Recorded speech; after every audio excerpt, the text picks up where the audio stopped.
What's up guys, this is Massey. Welcome to another video. This video I want to show you how to find out derivative of r with respect to theta. R is secant root theta times tan 1 over theta.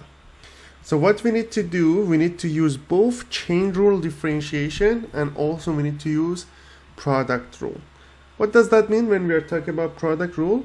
Is when you have u and v, if both of them are differentiable, it's going to be u prime v plus u times v prime. That's the product rule. On the other hand, we have chain rule.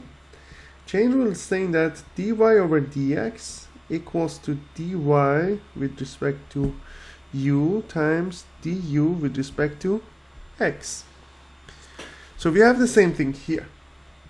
So it's going to be dr over d theta equals to derivative of secant root theta times tan 1 over theta plus secant root theta times derivative of tan 1 over theta.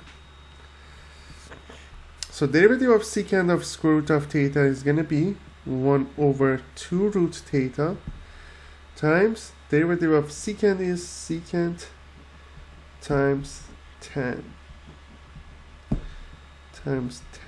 1 over theta plus secant square root of theta times tan of 1 over theta. So the derivative of tan u is going to be u prime, which is negative 1 over theta squared times secant squared of 1 over theta.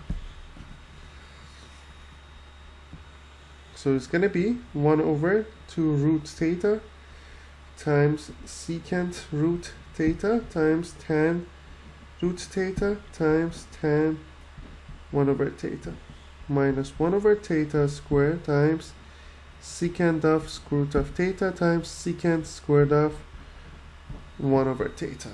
So that's going to be the final answer. I hope you enjoyed this video. Please leave me a comment if you have any question and I'll get back to you as soon as possible. Thank you for watching and have a great day.